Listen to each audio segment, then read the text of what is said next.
Thank you, all of you, for joining Awaken Talks from wherever you are. A very warm good morning, good evening to all of you joining from all corners of this globe. Today, we are going to be in conversation with Vipul Shaha. And just to invite all of us into our present moment awareness, I would request you to slip into a minute of silence as we start this conversation. A warm welcome to all of you as we go into a minute of silence. Thank you.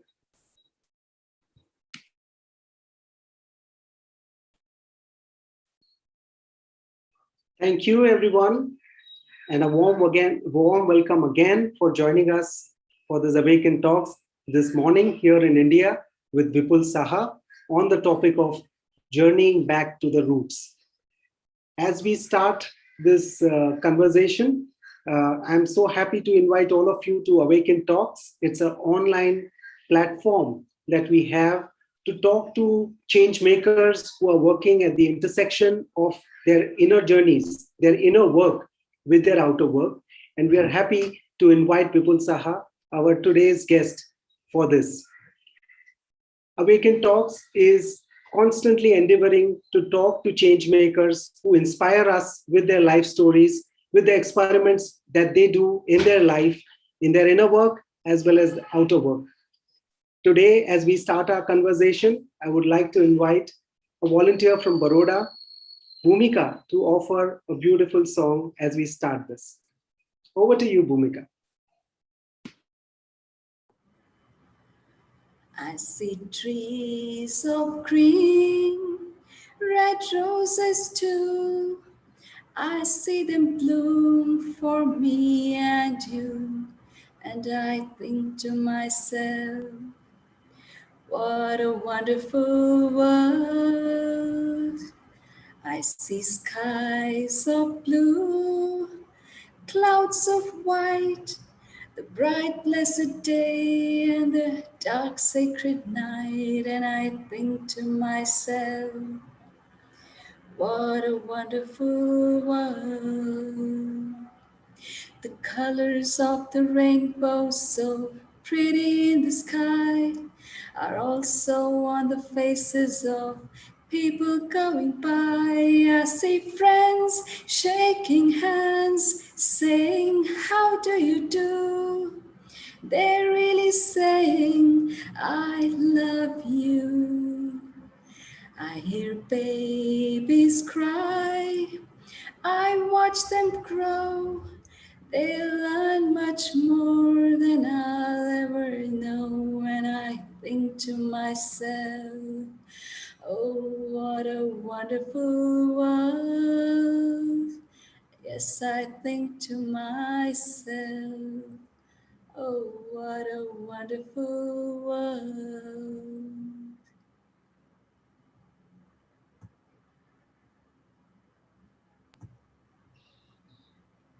What a beautiful way to start the day. Thank you, Bhumika, to bring your positive energies to this talk as we start. And indeed, this kind of atmosphere is required. All of us are going through, the world is going through a tough time, right? With the virus again raising its head. And I'm sure all of us have within our immediate or extended circles someone or the other who is afflicted by the virus. I send my prayers to all the people of the world, as well as to our circles, the people who are affected by the virus, so they can come out of it soon. As we start this conversation, again, a warm welcome to all of you and a warm welcome to Vipul on this community, on this channel of Awaken Talks. And a welcome seems a sort of a little bit inapt for Vipul. He is, in a way, a seeker, someone who is a volunteer at heart. And these are the values that he lives by, and that makes him nothing but a part of our community. So in some sense, there is so much of resonance with values, with the way Vipul has lived his life so far. And it is in honor of these values that we share space today talking about it. Vipul is a youthful, energetic person from the village of outskirts of Pune. Maharashtra, and he has gone through in his short life a full journey of wanting to be an aspirational urban kind of for a aspirational urban life. His aspirations have taken him to the West, in Ivy League schools like the Harvard, where he has studied with the best minds. And yet, after all this, his mind returns and he happily takes over the identity, wears the hat of a person who is from the village, a small village of interior Maharashtra. So it is this journey of Vipul that we would be talking about. We are hearing the voices of constant urbanization, as if urbanization is a one-way street and there is no coming back to the roots, so to say.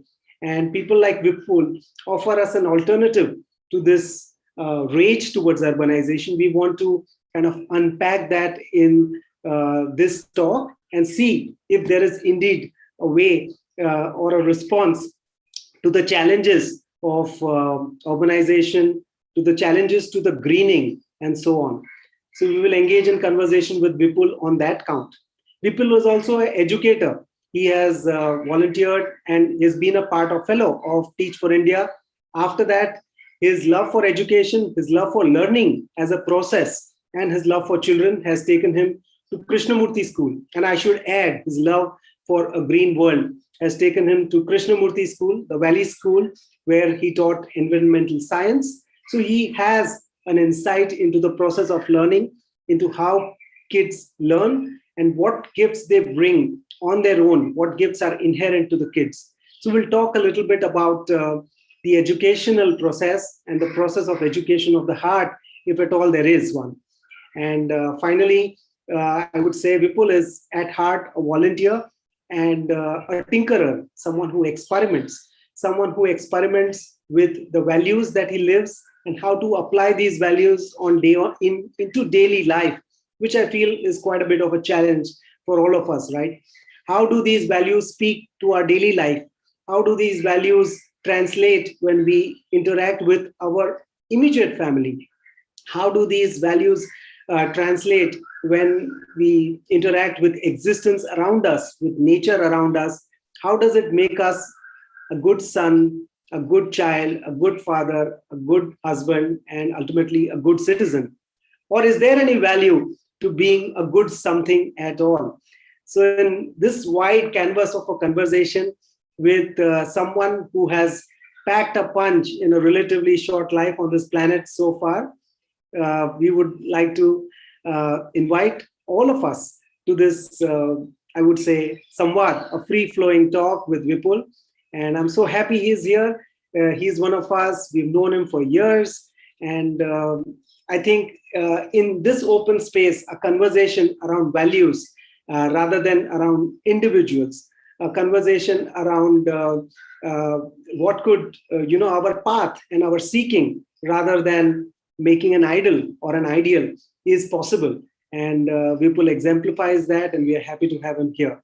So this is, I would say, how far words can go in introducing this theme, in introducing our speaker for the day.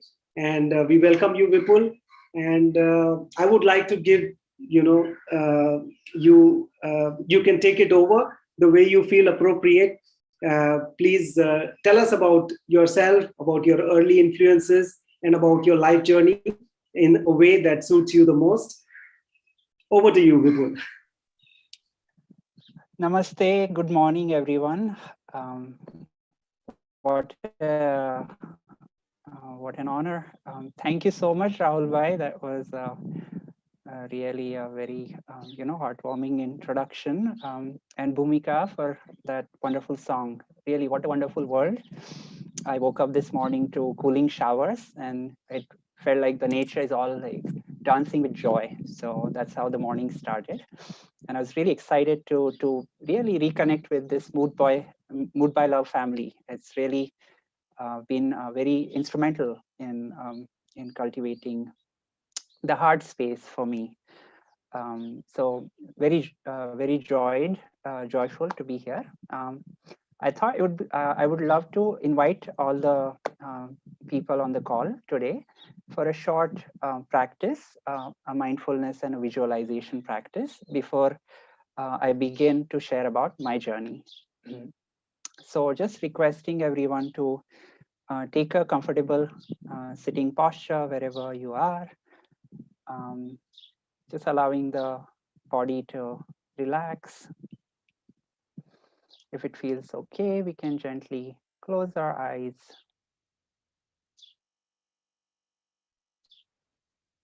and just feel the ground, the Mother Earth beneath us. Feel our feet touching the ground.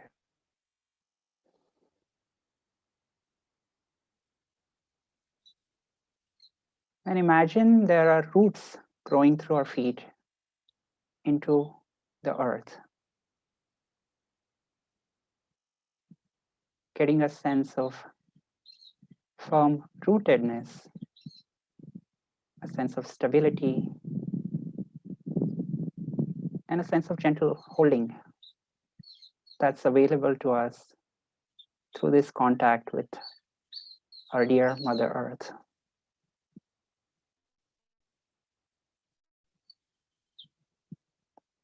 Just grounding ourselves and trusting in this support,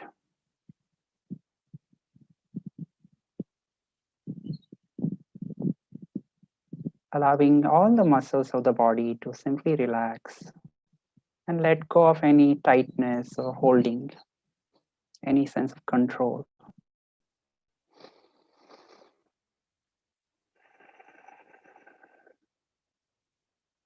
We may even take a few deep, long, intentional inhalations and release through exhalation.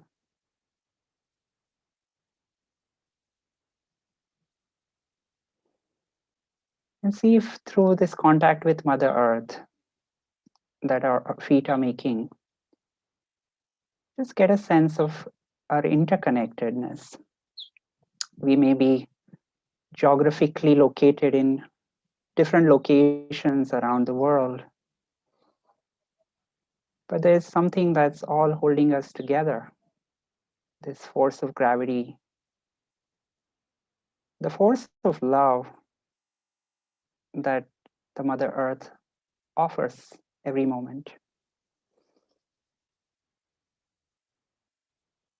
So being together in this space,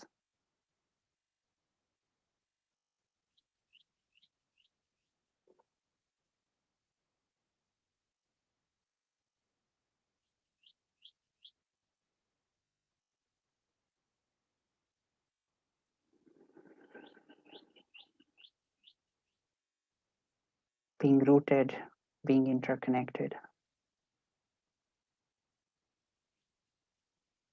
And from this space, I would like to invite us to our childhood. Maybe we can bring our attention to our heart space. Can even place one of our palms there if it feels comfortable. And just let's bring alive some happy memories from our childhood. Just invite ourselves to moments that brought us a lot of joy as a kid, things that we really enjoyed doing, spaces that we enjoyed exploring,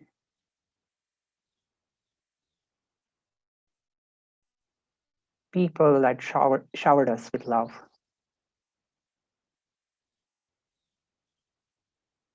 Questions that we held as a kid. And just see if any images, any memories come alive in our heart space.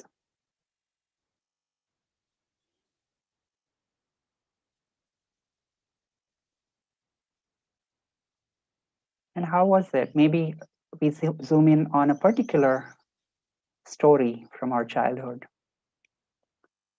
particular time where we really embrace something with utmost joy, utmost passion and love. Could have been when we were 4, 5, 10, or even as a teenager.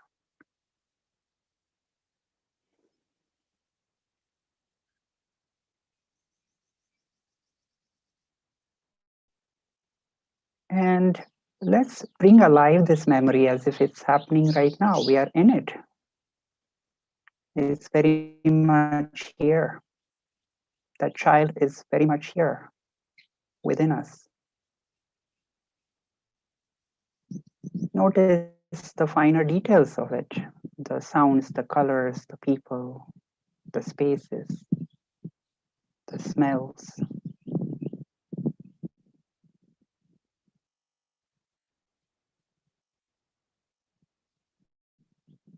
And with that, see and notice what it brings up in our heart space, what feelings and emotions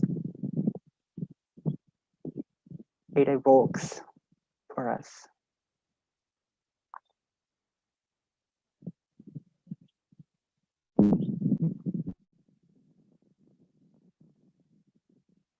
So we are in our childhood and we are really enjoying something. Just see what it brings up in terms of the emotions. How do you sense it in your heart space?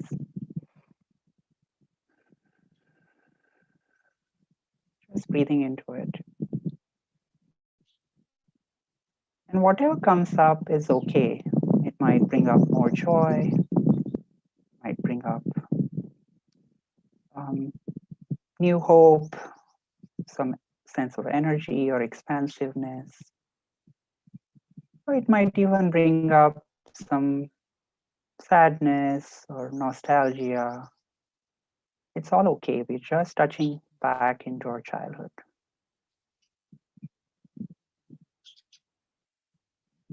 Just allowing ourselves to make contact with the child within.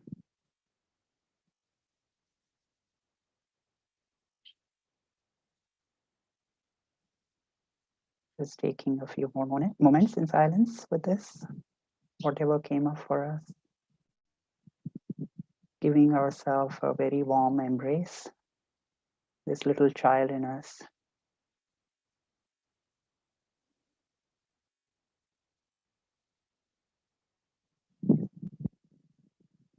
And slowly beginning to transition back into the circle. Taking a few deep, long breaths, just looking around, welcoming this child also in the circle. So I would have loved to hear what it brought up for some of you at least. But for now, I'll share why we started with this activity or mindfulness exercise. So I'm just requesting Rahul Bhai to screen share the first slide. Thank you everyone for just staying through this experiment.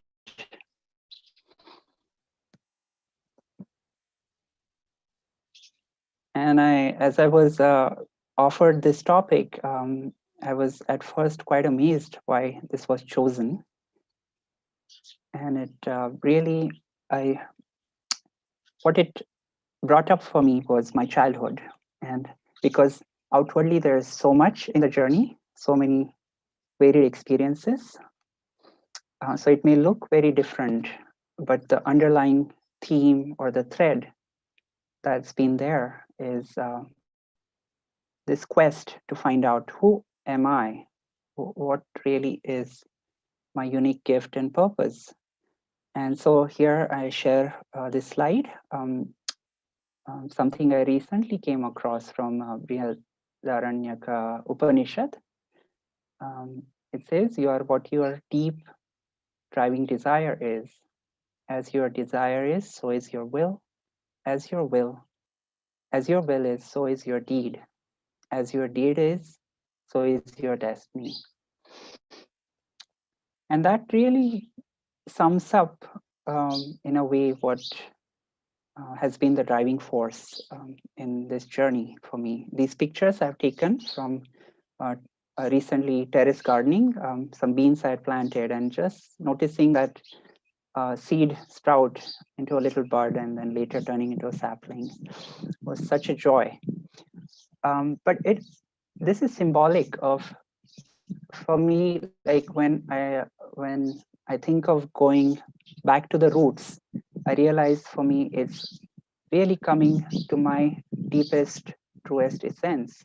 What are those seeds I was born with? What was my pure essence as a child? And also, it is to come closer to the roots of my own family, to the land where I was born. And much later, as I began to explore further, the journey is also coming back to the roots of the civilization, the Indian civilization in which I was born. So there's multi-layered journey here that kind of brings it together. But as I did this exercise for myself, I realized as a child, I was so fond of trees and gardening and spending time out in nature with extended family. Could you share the next slide, please, Rahul Bhai? So it's got pictures of my grandparents and later. So I grew up in a village, and yeah. So it brought back how I grew up as a kid who had this quest. I would go spend time with my grandfather and ask him a lot of questions around, as a 5-6 year old, questions around life after death and karma and um, heaven and all these concepts. I would uh, insist him to tell me stories from the Jain mythology at the time. And so those sanskaras were there. And but in the process of when I was 5-6, when the time to go to school came, there was a part of me that just resisted that. I just didn't want to go to school. And one way or the other, they made sure that I comply. And I remember very distinctly how an aunt kind of, with all good intention, she was like, if you don't go to school, we are going to send you to the farm, and we are going to you're going to have to take care of the cows and the buffaloes.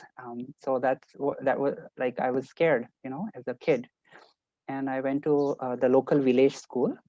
My father consciously chose to send us to the village school so that we learn in Marathi language.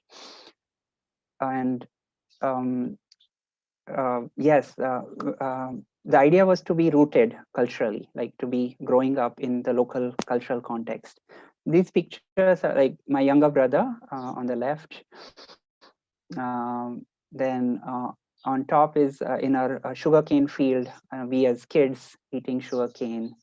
And the bottom right is a picture with Baba Amteji and his family. So there were sanskaras of that time of being in the village.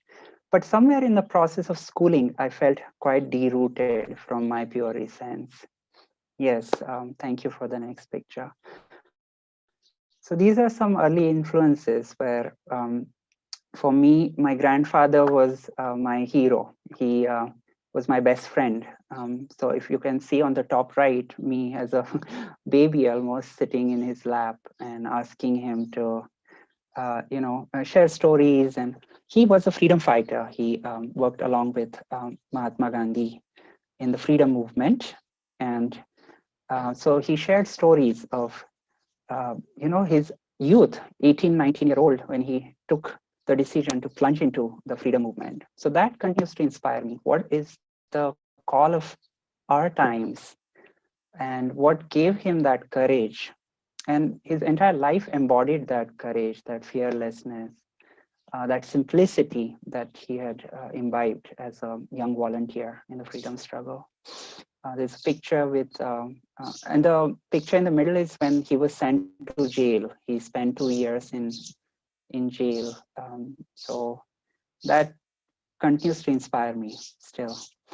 This is grandma at the top, at the bottom right, and I continue to spend time with her. She's still around, and she's during lockdown especially. I was so blessed to listen to stories from her farming. Both of them farmed all their life, and singing devotional songs with her, and just really tapping into traditional wisdom that our elderly still hold. My brother and I, in fact, felt inspired to start because we thought, like, why not share her wisdom with the wider world? So we were inspired to do that. And through grandfather, I was quite influenced to explore Mahatma Gandhi and his philosophy. His Hinda Swaraj has been very instrumental in the journey. After 10th grade is when my father sent me off to America as a cultural exchange student. And that was another, in a way, like as a 15-year-old, another time when this young sapling felt derooted in a way, to be completely from a village in India to a rural, a small town in Minnesota to be, I was quite influenced by that 1 year, quite glamorized by the West. And it was quite disorienting coming back to India. But as they say, a fish doesn't know what water is until it's taken out of water. It's something like that, what started happening to me. Like, who am I? Those questions became really, what is my true identity here? So I was, as a young child and a teenager, I felt very lost, very confused, very empty actually, because in school, I moved away from nature. I moved away and I really complied with books and exams, and academic achievement became the only success in life for me at the time. Could move to the next, please. So this is just a quick overview of some of the formative experiences. I would say the most defining moment for me arrived as a 16-year-old when I attended my first Vipassana course as a 17-year-old teenager's course in the presence of Acharya Goenkaji. And it put something deep within. These questions were no more just intellectual or logical, but something deeper shifted. And I had a glimpse almost to say of this sense of oneness and real expansive love for all that's around. It didn't last for too long, but having touched into something deeper like that, like the ego melting, life was never the same. And so outwardly, while the journey has been very very diverse, the strong anchor and constant has been the practice, the daily meditation practice. On the right is also this organization that I got involved with as a youth volunteer called Initiatives of Change. In this picture, we are practicing multi-faith prayer together. This is based in Panchgani. Yeah. Could move to the next.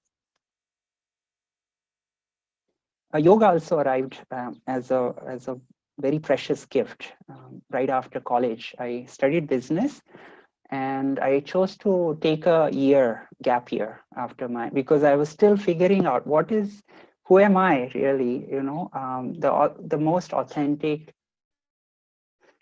expression that I can find for myself in this world. And it wasn't easy. So instead of just jumping into a job, I felt, and luckily parents supported that at the time. So during that gap year, I did a yoga program, studied naturopathy, stayed at a naturopathy ashram, traveled across India through Jagriti Yatra, and also worked with Ashoka Youth Venture on social entrepreneurship as a key. But more lately, my love, and I've begun to realize, and I'm sure many of you would agree, the depth of this ancient science and practice, not just as an asana, but as a way of life. More recently, I'm also really trying to understand Ayurveda and its importance in our overall well-being. So yeah, well-being actually has become a driving force as well in recent times. Then I joined Teach for India, which again was a life-changing experience, the 2-year fellowship in Pune. These are pictures, some pictures with my students. Yeah, I just turned off the video to save bandwidth, but I can turn it back on. Teach for India was the first time ever I felt I broke out of my privileged bubble. You know, I grew up quite privileged, despite in the village.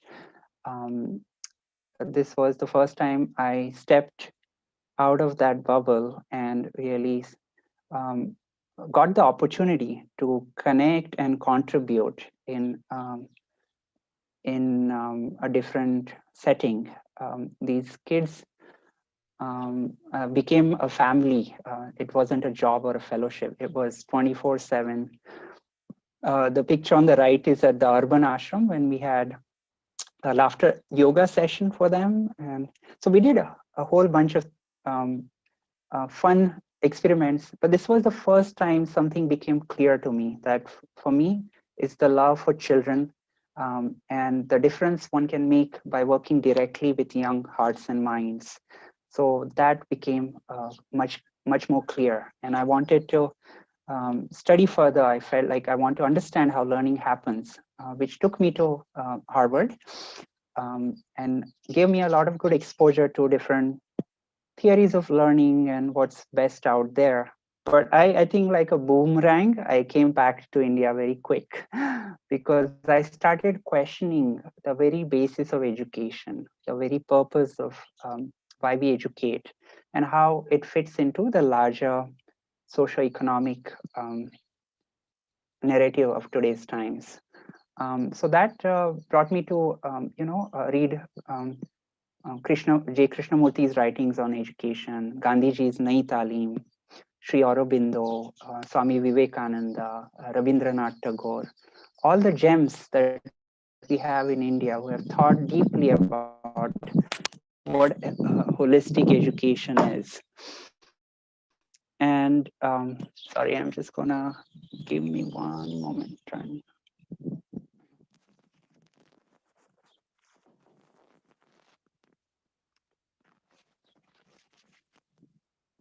So I came back to India to really tap into our, the roots of this wisdom and set off on an unlearning journey.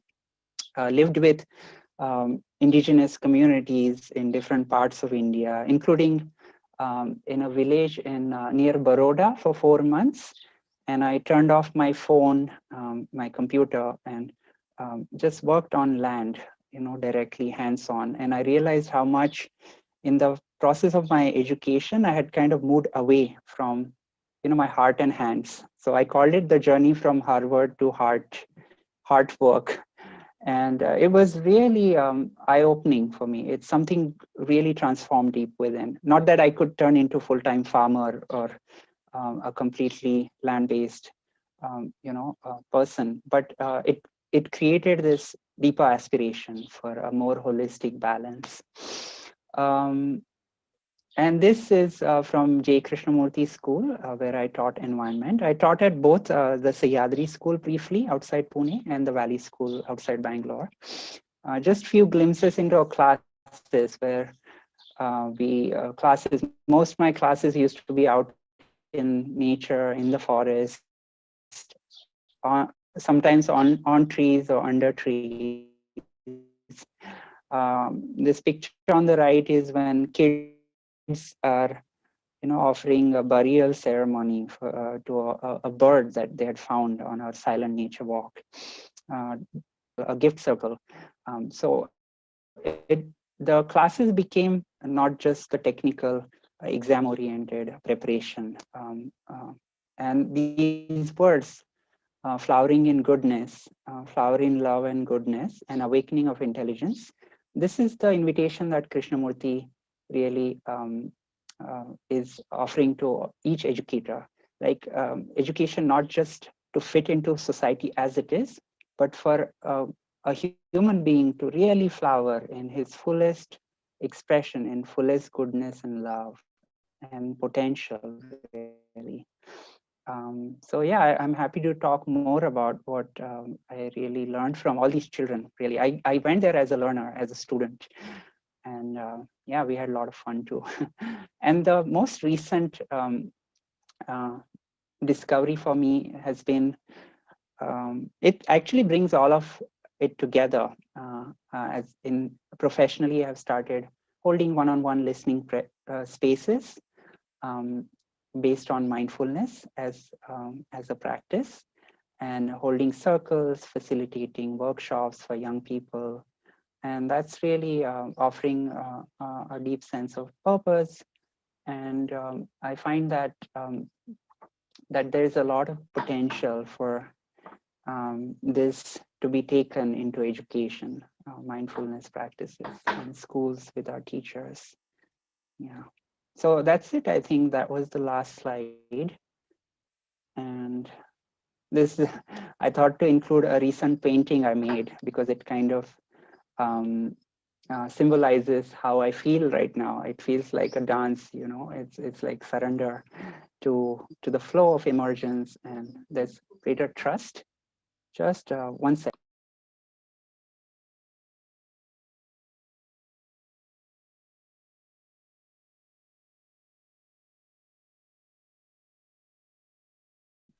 Yes, so that was it. We can move into some conversation or question answers. That was This a quick is, overview. yeah, this is a good kind of a dip into your life's journey so far, Vipul, and it kind of gives us a rich tapestry of all the places that you've been to, all the experiences, and in a way, not just the journey of different places, but the journey, uh, well, your soul has taken, wanting to experience these various things. A lot of it is relatable. A lot of it is about finding the you within. And that is what is relatable to a lot of people listening into this conversation here. Uh, Thank you for the initial dive into the mindfulness. I really, some of the moments of my childhood came really alive to me, and then to dip into this life journey of yours, I was just struck at various things, and your grandfather's journey and how he lives on.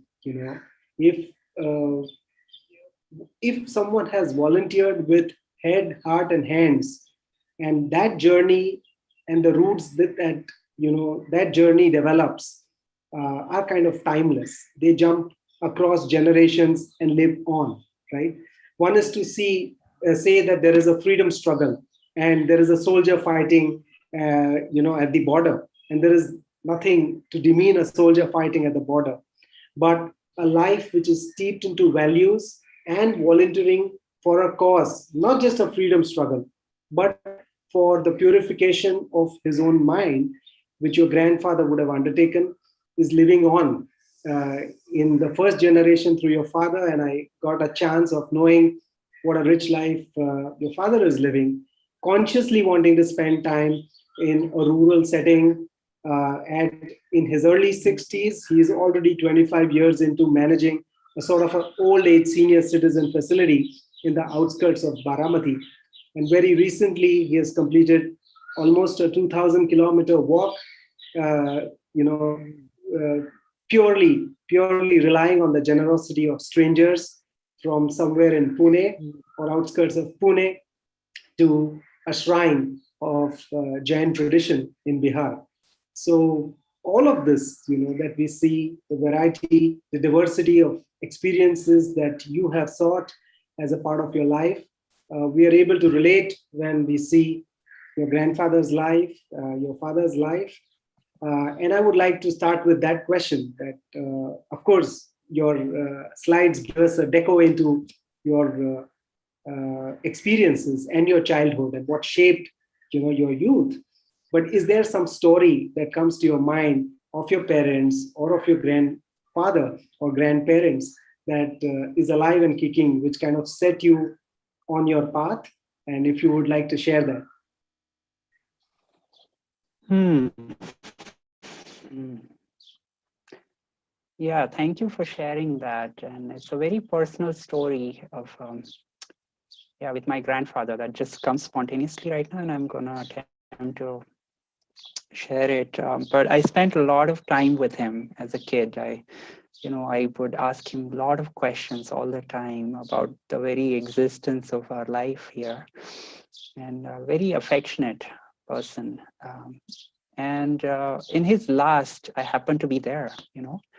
He as he was he lived he and my grandmother both had decided that they wouldn't want to go to the hospital. They want to and they my grandma's still around, but like in Jain tradition, they gradually reduce the food intake and have a lot of niyamas, just having fruits now, or only having one meal a day and all of that. So he lived a very moderate life, and as he approached his last, he was still very much healthy, very in his senses, and very present in a way. And the entire family was there, and as we were witnessing, I remember sitting at his feet, and as I saw him breathing his last, there was no sense of sadness or pain or grief, but it was almost like a transference where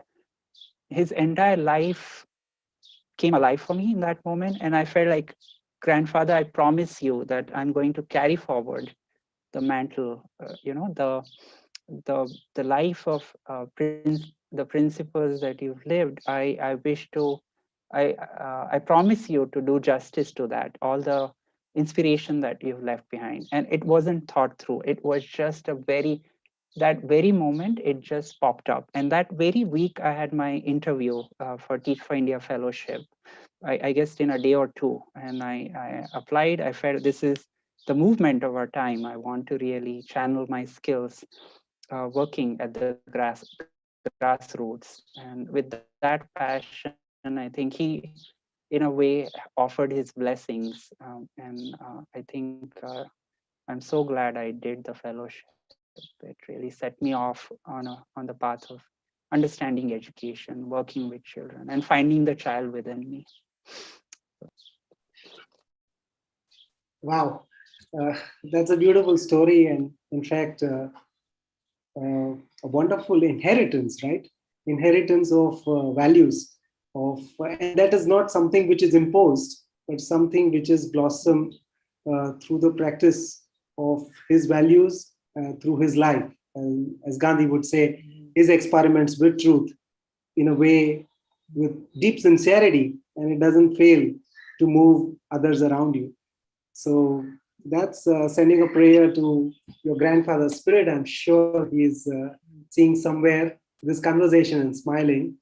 And as I was looking at the other shift, and in a way, a shift which your father uh, gently nudged you by saying that you're going to be in a school of the village. At that point in time, maybe 30 odd years back, he could have put you, like most aspirational people would, into a city school, in something which he felt would guarantee you a great life. And yet he chose for you to be in a village kind of a setting. And that, in a way, became a sort of opportunity for you to see, these different roots of your own life, of the culture, and so on. In a way, put a seed, maybe not directly. Of course, you had, your journeys outside to the west, to the cities, and so on, and you came back. But certainly, this decision of putting an impressionable child in a village school would have played its part, and you got an opportunity to see village life uh, very closely. And now, if I were to look at, I have been born and brought up in city, and if I were to look at a basic difference between a village life and a city life, is that village life, in a way, thrives without transactional behavior. There is transaction required to run our practical life, right? Not everyone does everything. So therefore, there is going to be an exchange of goods. There is going to be an exchange of services. There is going to be some exchange of energy somewhere. But there is a system beyond the transactional, beyond the money system, which villagers are able to uh, avail of these multiple forms of capital. So, in some ways, I feel that village exemplifies this economy which is beyond the economy of money, whereas city life, in a way, puts all its eggs in this basket of transactional behavior, epitomized by money as a source of value. And there are advantages to both. If you want to grow, if you're GDP focused, and I know you have some experience working in Bhutan, which is in a way experimenting with the GNP focus. But if you have to grow in the traditional sense, you've got to have a sort of a metric to measure, and money gives that, growth gives that, numbers give that, versus village, which kind of tries and spreads its basket.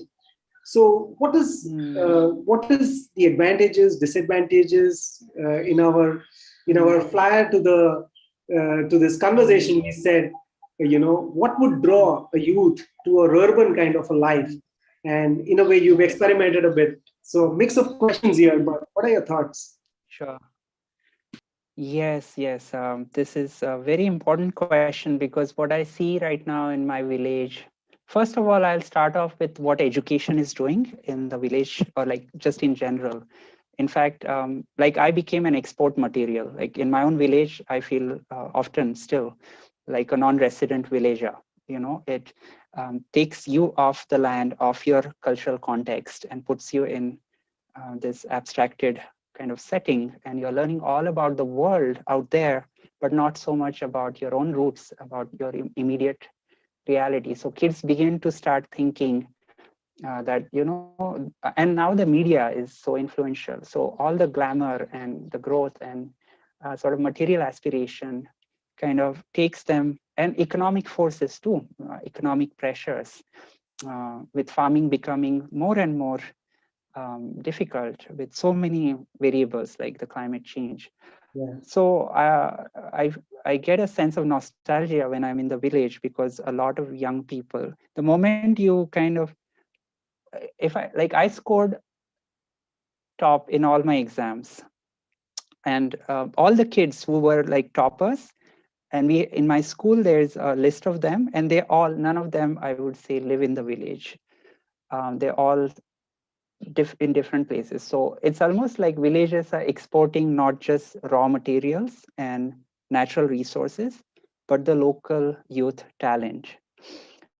And it's very hard. Like I've had the luxury and support to try and continue to come back to the village. Luckily, my parents have still continued to be rooted very close in a close-knit village community. So I have that base. And I like the word that you have put in the poster, urbanization. So I see it as the need of the hour, where the village youth can be empowered to feel, they can have self-reliant livelihoods in the village itself. It's not so much of how much you're earning, but the quality of life one can have. The best of both, can the best of the urban life and rural life coexist. And some of the elements in a rural or the village I see is just the clean air, water, a lot of leisure, a lot of social support system, and just a lot of talent, that is a lot of potential that's there. And for young people, if somehow they are mentored and offered opportunities to create innovative livelihoods, so not just farming, but maybe something along with that. There are so many great examples that come to mind, so many organizations acting as champions, community champions. not as trying to change the villages and turn them into cities, but as like village youth offered the right kind of exposure and orientation can make good use of technology. So a couple of my friends in the village right now have turned to organic farming, and Pune is only a couple hours drive, so they have found market there. So with the right kind of technology and exposure, another one with lockdown, a lot of them moved back and started working from home. Some of them in IT and all. So now they're able to also contribute to family. One of them has started his own company, staying in the village, but he's creating software for clients in America. So there are these possibilities happening. Actually, there's a lot of longing to come back, because village youth otherwise is like neither in the village nor in the city. We are like lost souls in between somewhere. So what would motivate is for people like us who kind of see the value in both worlds and can become the bridge, can become the mentors, can find our own unique sort of support in getting them on their own feet. There's so much talent or dormant potential there. NGOs like, or villages like Mendhalekha come to mind in eastern Yeah. Maharashtra, which have become very self-reliant in decision making. And I see the example of my father, who became that community champion when he was trained as an architect, and he could have very well settled in Pune, but very consciously came, and he was the first architect in the region.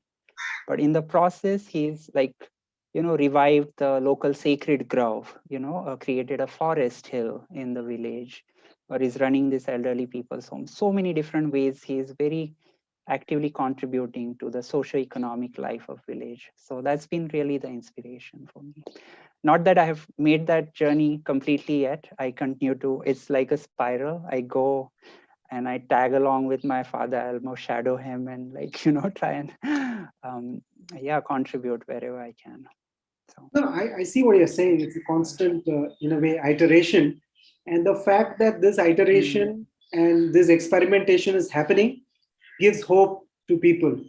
So many of us, especially after seeing the movie Three Idiots, felt you should follow your heart and become a wildlife photographer, right? And I'm just saying that in jest. But yes, I mean, so many want to go back to their roots, but are lacking some conviction, at times an example, and at times a sort of a structure or some sort of economics to help them make their decision. And such examples, in a way, help. I hope technology, like you said, becomes some sort of a bedrock and an equalizer for someone to take that call. And this is great.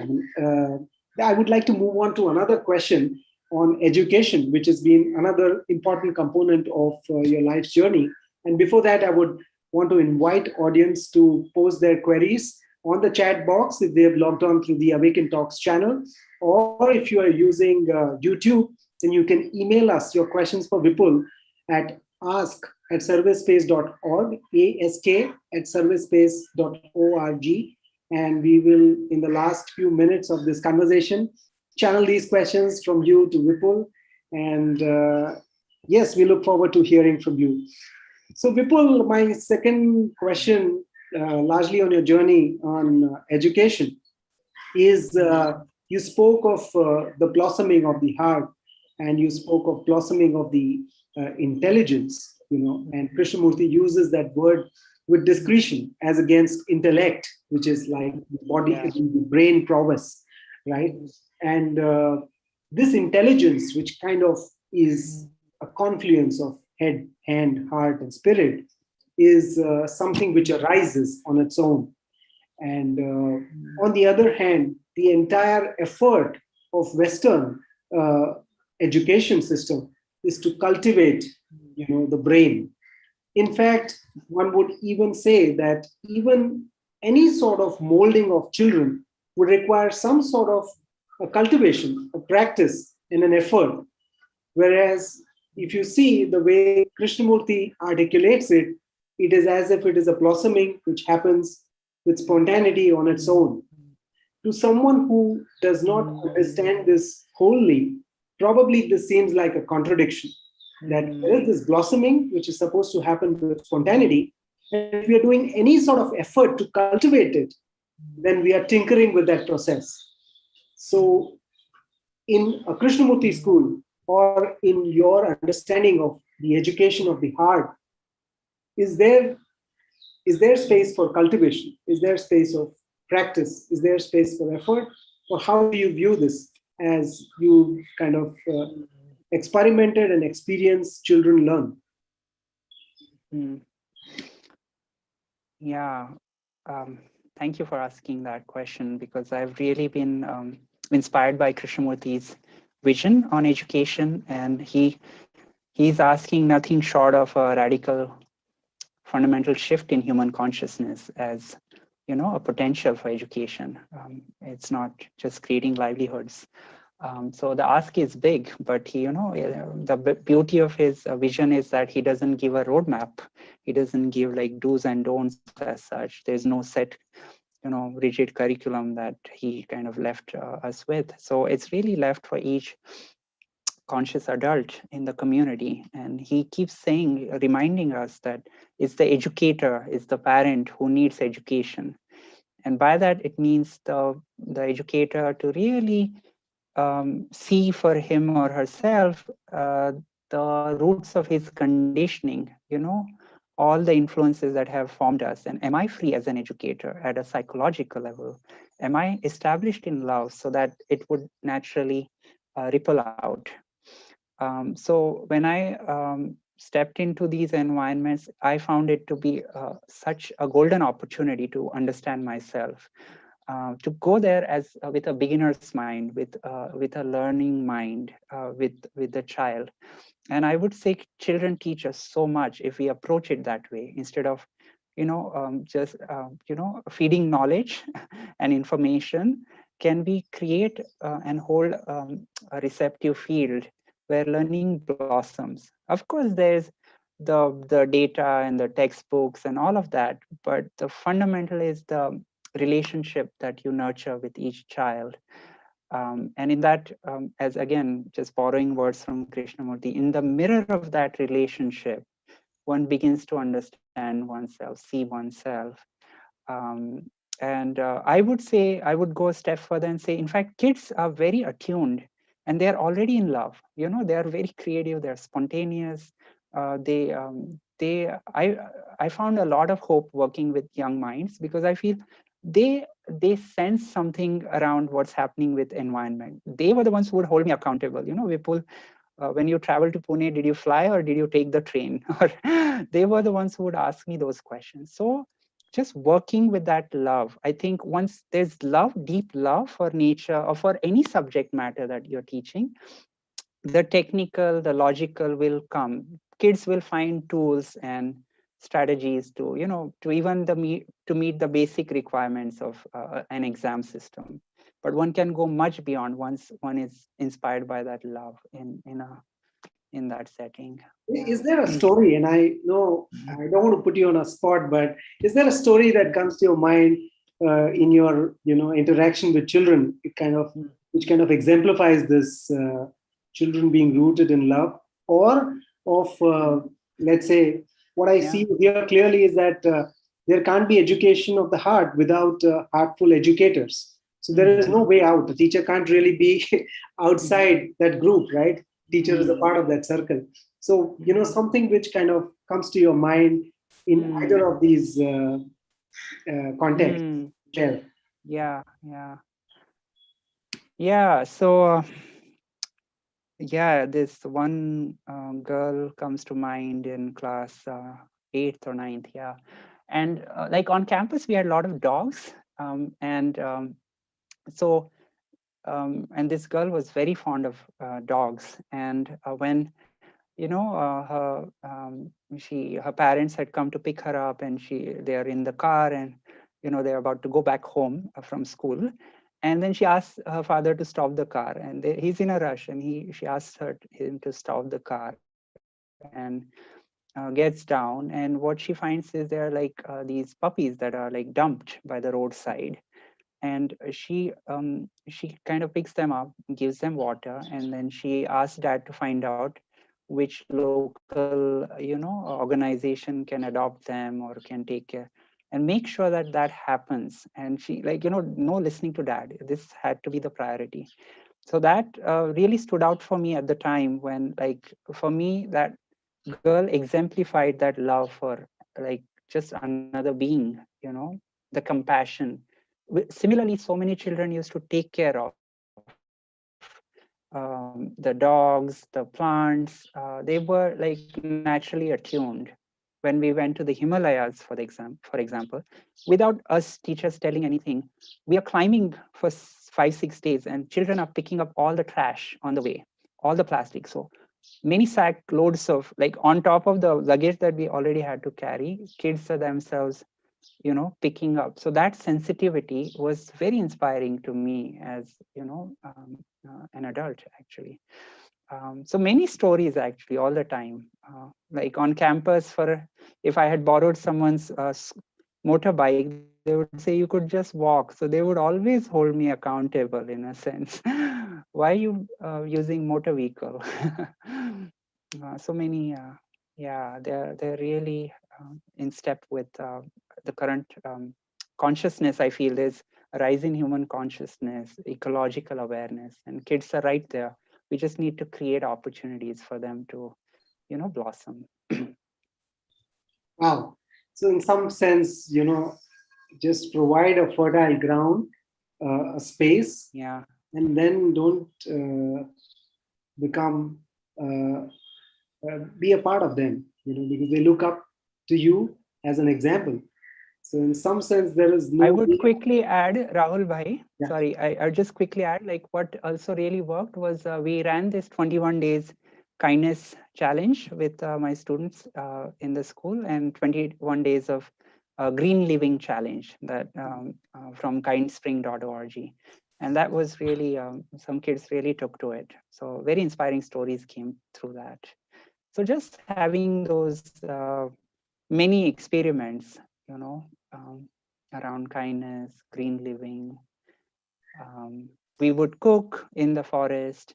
So just creating very practical opportunities for children to express their love for nature, for each other. And a lot of silence too, practicing silence with nature. And that's not Sorry, I difficult with interrupted. kids. That's not difficult with kids, practicing silence, is it? Yeah, I won't say much, but yeah, it takes embodying it. So, real quick, I could say on days when I was agitated, it could ripple out. I could clearly see the class was haywire. On days when I was centered and grounded, the energy in the classroom was also very different. The kids could also regulate their emotions and thoughts. So it's a beautiful dance, almost like, it's not just the words you exchange, but there's something happening beneath the layer of that. Because they are so pure. Actually, children are very pure, very, I would almost say divine beings. I'm not sure if all parents all feel that way all the time, or all teachers feel all the time. But if one holds that as a belief, then the approach is different. Then, you're always going to work with the best in each heart, best in every kid that he or she has to offer. Yeah. Wow. No, you're saying that if on the days where you are centered in silence and in love, it kind of ripples out. And I'm sure it helps take a lot of things in your stride. I am drawn to mention the experience of which I read on your blog about you being bitten by hundreds of honeybees, right? You went to the top of a banyan tree and mistakenly stoked up sort of a honeycomb, and they all came running behind you. You probably dropped your specs. You were 15, 20 feet above the ground, and you got stung by hundreds of bees all over your exposed skin. You had to be admitted in ICU. So, in a way, a love for nature has its pitfalls. I'm just saying that in jest, but Yeah. how did you process that? And I'm just looking at it from the mirror you offered of when you are in that space of silence, everything looks like an opportunity to enhance the depth of that silence. Like like they say, if you have a hammer, everything seems like a nail, some sort of an opposite of that, right? Yeah.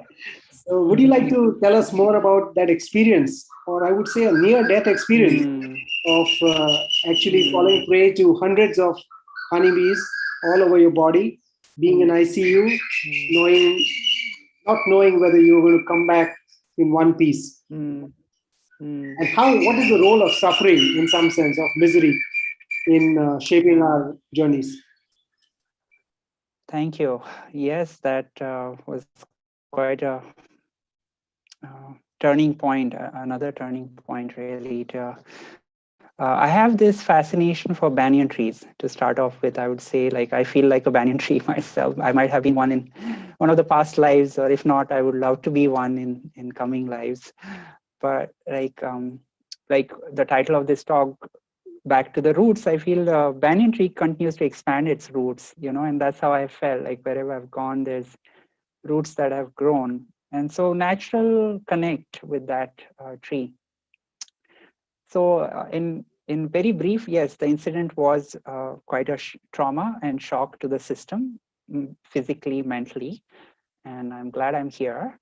But what happened in those moments when I was being taken to the hospital and the pain was unbearable was somehow the whole life came in front, and all the loved ones in life, and I, like, the relations that I had taken for granted and not had expressed enough love towards.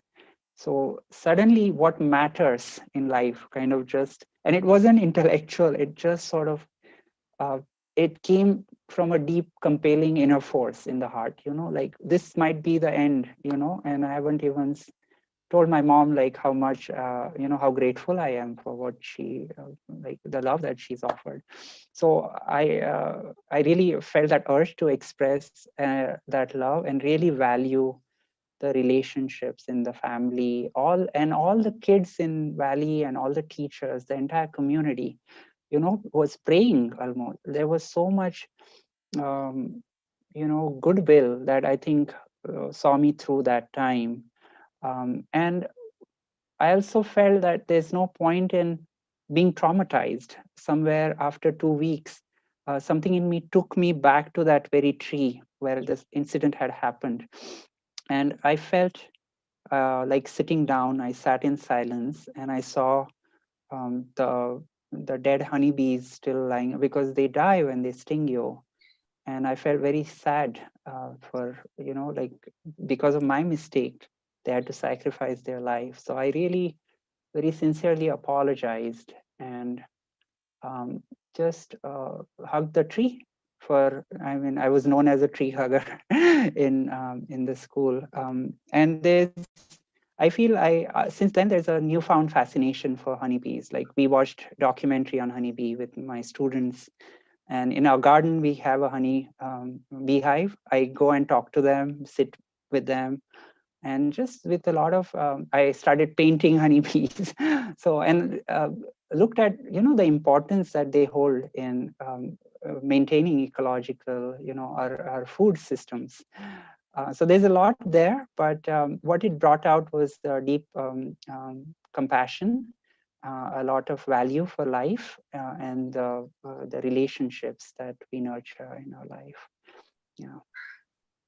Wow. And I know that I read that you ended the blog with a lot of gratitude for the universe, saying Loka Samasta Sukhino Bhavantu. Yeah. So it's indeed like that Surf Excel ad that says "Daag achhe hote hai." I think even miseries can bring that, if they can bring that afterglow with them of gratitude. Certainly, these have their own Midas touches, right? And for such transformative experiences, and building on to that, one, the gift of life itself, and the gift of the near ones around us that you felt you probably did not articulate the love for them. that brings me to the practice of mm, quiet time sessions with your family, mm, which you all practiced as a family in the lockdown year. As all of us were holed up in our homes, mm, you chose to be in your ancestral village. In fact, your brother, his wife, and your parents, and you chose to have deep listening sessions with your family over a series of maybe 25 to 30 such sessions. You offered each other that space of deep appreciation for their love, for you, for each other. And oftentimes we see that it is in these near relationships that, um, we are in a way unexposed and naked. And sometimes that's not a good sight, because we have our masks on for the rest of the world, but yeah, a different truth is available to the people around us. In fact, that becomes an experiment ground to see whether we have indeed progressed at all on our path. As you pointed out to mm, a quote by Ramdas, I feel I am reminded of that, wherein he said that if you feel that you have realized, then go spend a week with your family. So I want to know a little bit more about mm, your experiments with your family, your practices with your family, your immediate mm, family. And I also want to let you mm, know that there is a lot of appreciation on our feed for the sharing that you're doing. From Udaipur, there are people writing in, and mm, from all over the place that you've been. In fact, Kantesh says that your journey has almost brought tears to his eyes. Gayatri mm, from education from Udaipur says it's a joy to share the session. And Vishakha is also mm, writing about how heartful this talk has been for her. But coming back to mm, this practice with immediate family, and how it can become like mm, an experiment ground for where we are in yeah, our journeys. Would you like to kind of share something out of that? yeah. Sure. Thank you for bringing that up, Rahul Bhai. I think I must also share a little bit about the background to this, because once one tries to do a lot of different things, I realized, or now I realize, that one has to go together, because the child in me, the teenager in me, wanted to rebel against schooling and, like, like being forced to go to school and all. So I started as a reaction. There was a phase when I wanted to just be away from family and find my own path. I almost started judging everything they do, and and like I know better kind of an attitude, like having explored like the world, so to say. So it's been a very humbling realization that we all rise together. We have to invest in each relationship, and it's never easy, but I think the real crucible is our family. That's the training ground. um, so lockdown, in a way, a blessing in disguise turned out to be for me, by being like sitting with the fire, so to say, because then you're like all together, and it brings out there's no escape, because I've been a traveler all my life, past many years. But this the 20 months that we were together, I was home even before the lockdown. It offered a beautiful opportunity to really push through some of the most difficult dynamics that get formed over the years. And one starts to one, or at least I can say, I started assuming that I know everyone in the family and this is the way things are. Mm, And certain patterns get set.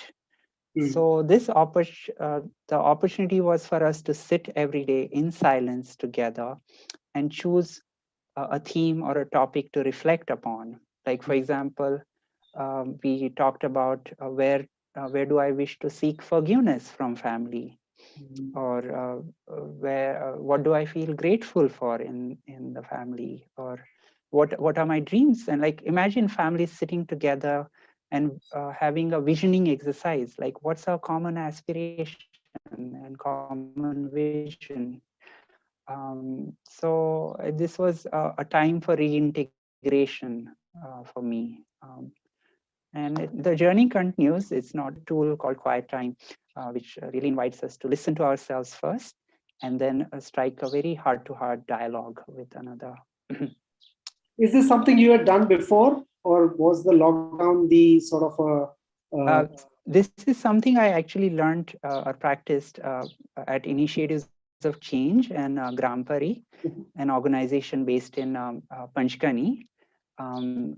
One of the did you do this with your founding family before members.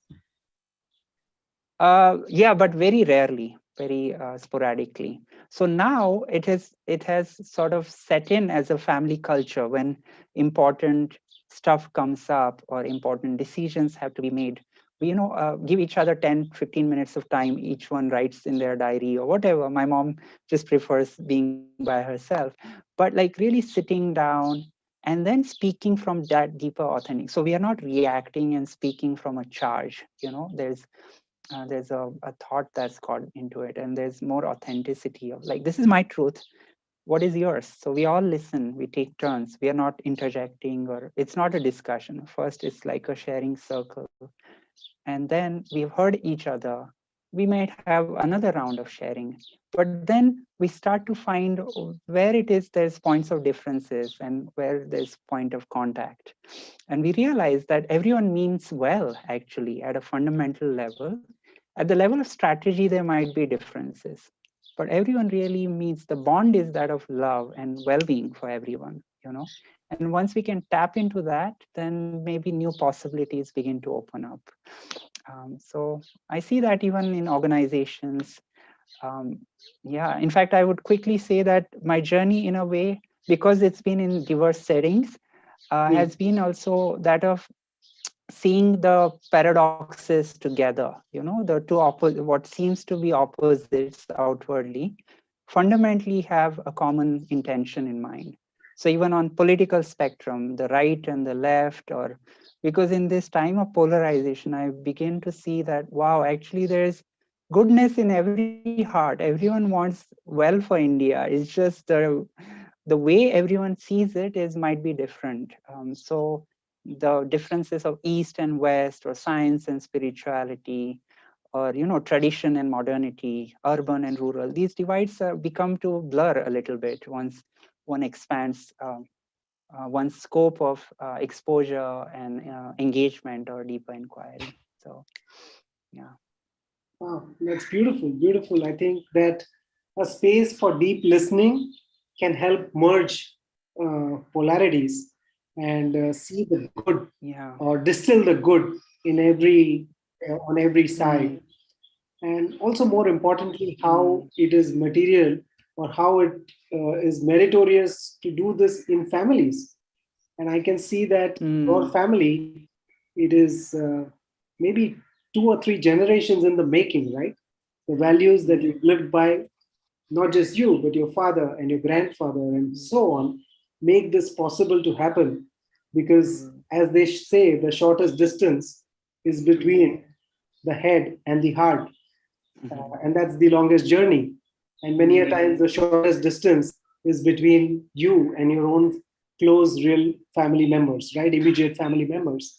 And at times, that becomes the longest distance, right, in our life, that sometimes we don't even cover.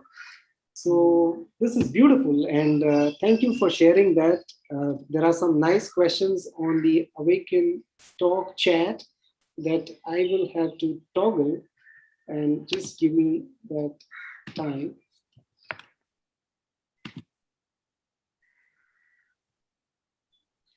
Uh, well, we will probably make it a little quick, sensing the time. Certainly, we can go a few minutes over 11:30 time. So Srish is asking, what would you say has been your guiding light while going through and choosing experiences in life from all the variety of experiences you've chosen from? If you could share one practice or tip for one to be more connected to the self, what would that be? And I'm going to toggle between screens, so please allow me that. But yeah, that's the question from Srish. Yes. Yeah, very nice question. Thank you. Interestingly, I feel that the guiding light has evolved over the course of time. Like as a kid, the guiding light was my curiosity, which somewhere got snubbed in the process of schooling. Then the guiding light became scores, like exam marks. Then the guiding light became, um, success career-wise, and then the guiding light became travel. But I think more recently, the guiding light has really come to understanding oneself, a sense of holistic well-being, and an opportunity to serve. Like, I keep asking myself, is my decision driven by fear, greed, anger, or is it driven by love? So that's kind of, I guess, one test that offer. And in terms of practice, I guess for each one, different practices work. For me, it's the daily yoga vipassana practice, but I would encourage each one to really experiment, arriving at mindfulness, self-awareness. It could be through movement, art, through gardening, so many ways, so many pathways to, just knowing oneself. Could be journaling, deep listening to each other, so many ways of arriving at our center. Yeah. Wow. And a couple of questions again, I'm going to say one breath. Seema is asking, have you ever thought of revisiting your decision of going back to the village, having spurned Harbor? That is one bomb of a question. Have you ever thought of, a rethink on your question of going back to the village? You would. And another question is from from Rosha. Rosha is asking, Rashmi Juneja is asking, any tips on how to educate kids at home in the pandemic when they are so deprived of nature and natural surroundings? Yeah. Thank you. To the first question, I can say without thinking much that my conviction to live in a village continues to grow by the day, actually. I'm more than convinced that I want to. And I won't say village as just a geographical location. What does it really offer? It's and I don't want to romanticize village life here. Like real quick, I would say, what elements of conscious community can we inculcate wherever we are? For me, luckily, there's still the base in a village rural setting, but it doesn't mean the city folks have no chance. It's the movement can be both ways. In the city, can our cities also become villages? Small villages. What elements of village life can be brought into our city life? So for me, the real motivation right now and conviction is to co-create a conscious community of people to live with, where there's a sense of trust and belonging and social support, a lot of creative joy and leisure and natural beauty. So, yeah. It's not so much of West and East and all of that. It's more of like conscious community living together. Yeah. And just as second a, one, yeah, please quickly remind me. I'll remind that, but just as a corollary to the other question, to this question, Gayatri was asking if this choice of going back to the villages, right, is it offered only to people with privilege? Currently, you are talking about valley school, and there are people who are from the privileged background. So is it just to them? And even there, their questioning of this, asking you for accountability, etc. Is it just like a rebellious thought, or does that lead to them changing their life to become more minimalistic, for example, and so on? That's a question that's on Gayatri. If you could respond to that while you are at it, and I'll remind you of the second question thereafter. Yeah, the Krishnamurti schools, attract more of upper middle class and all, but there are so many other experiments also. So there's a place for every kind of experiment, I would say. And even, in fact, I can later compile a list of organizations and schools that are really working at grassroots and bringing the same kind of education to like, for example, Marudam in Tiruvannamalai comes to mind, or Adharshila in Madhya Pradesh, working with tribal children. School Without Walls in near Ratnagiri. So many, or the Nai Talim School in Wardha, Sevagram. So there's a lot of that happening. One has to see where one is, best suited and feeling called really to contribute. Responsibility to marry these two worlds, where there may not be access, where we can bring the best elements of all the exposure we have had. And so that's really the longing for me also. Like I feel I owe a debt back to my village in some form or shape. I don't want to be exported out, please. So that's kind of a real silent prayer in the heart. But yeah, it's a journey. And also for city people, I would say, within the constraints of the work life and other family responsibilities, how can one connect to rural India? One may not have a base in the villages, but can one find a way to connect with a farmer on the fringe of a city? Like last weekend, my friends and I volunteered on a farm here. I'm in Tamil Nadu right now in a village, rural setting. And we just offered shramadana, just labor of love. So just it brings back dignity in their lives, like someone showing genuine interest in their way of life. And maybe people who don't own land, many people in cities start to think I need to have my own farm, but there could be baby steps in that direction. Maybe for a weekend we go and volunteer our labor and really connect as equals and learn from each other with a family. So there are many ways of kind of uh, bringing multiple worlds together in our own context. Yeah. And oh yeah, I remember the question around children and pandemic That's and Rashmi's. nature. Yeah. It could be small things. I don't know what the possibilities hold in your context, but it could be terrace gardening. It could be, just connecting with nature, even in a local park or just on the street. But there's nature everywhere. Like we do these mindfulness exercises. It could be just looking at the sunset from our terrace. But like it can be an invitation to step into our own self and have that natural connect. So the child already has that love for nature. How can we just cultivate it within the constraints that we have? It could be just stories from nature. So many possibilities, but I understand it. There's also a limitation to travel and space within the pandemic situation. But, yeah. Wow, there are quite a few questions, but we are going to halt right now. And thank you for sharing this time with us, a slice of your life. In small ways, your focus is on the small ways in which one can gently change the world. And yet, your name is Vipul, which is large, and Shah, which is a king. So, in large and kingly ways, you're bringing small ways to change the world, one child at a time, one thought at a time, 1 hour of silence at a time. And that is so beautiful, Vipul, to share this space with you. Is there something you would like to share in maybe a sentence or two as we close this conversation with a minute of Yeah, I silence? would. Yeah, thanks.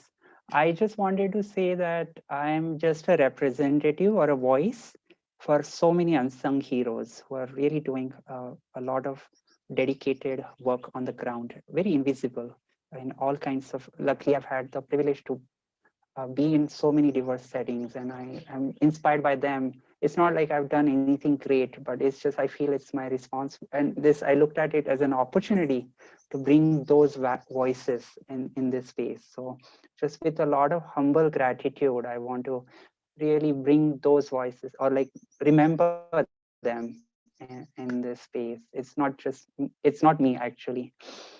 Yeah, so I would invite each one of us actually to find our own ways of connecting with worlds out of our own comfort zones, with nature. Maybe as a teacher in me would like to offer homework, maybe today or in the course of this week, just find time silence in with nature. Maybe communicate with a plant, or yeah, that's an invitation to everyone. Thank you. And that's a beautiful invitation, a lovely homework for us for the rest of the week. And I was thinking that these are difficult times. Almost all of us have got some or the other relative, friend or friend of friend in a hospital, infected with COVID or at home. And here we are talking about the beauties of nature. And I think this conversation makes me realize that both these are a part of the same spectrum. Both the pain and the joy, the beauty, and all of it gets captured in one canvas. And we shouldn't lose sight of that those green shoots. And indeed, this song that I want to offer is, as we close this, is a reminder for all of us, an invitation, as Vipul said, to look at the beauty in every moment, in every signature of nature. So many of you may know the song.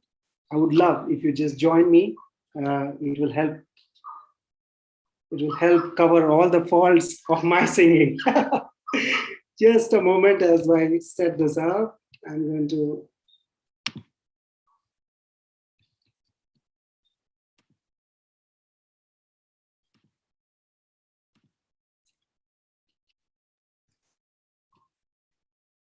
हरी भरी वसुंधरा पे नीला नीला ये गगन, हरी भरी वसुंधरा पे नीला नीला ये गगन, कि जिस पे बादलों की पालकी उड़ा रहा पवन। दिशाएं देखो रंग भरी, दिशाएं देखो रंग भरी, चमक रही उमंग भरी, ये किसने फूल फूल पे, ये किसने फूल फूल पे किया सिंगार है, ये कौन चित्रकार है, ये कौन चित्रकार, ये कौन चित्रकार है, ये कौन चित्रकार, ये कौन चित्रकार है, ये कौन चित्रकार है, ये कौन चित्रकार। कुदरत की इस पवित्रता को तुम निहार लो, इसके गुणों को अपने मन में तुम उतार लो। चमका दो आज लालिमा, चमका दो आज लालिमा अपने ललाट की, कण कण से झांकती तुम्हें छवि विराट की। अपनी तो आंख एक है,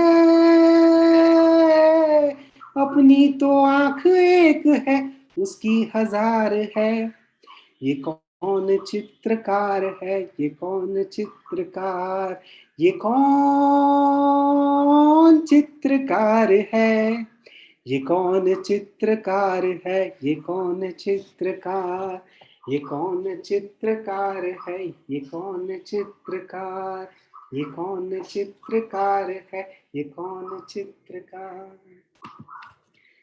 I'll invite all of you to a minute of silence as we close this conversation, with deep gratitude to everyone who made this possible, including the invisible volunteers behind the scenes, all of you in your homes, and of course, Vipul joining from Anadi, outskirts of Madurai. Thank you so much.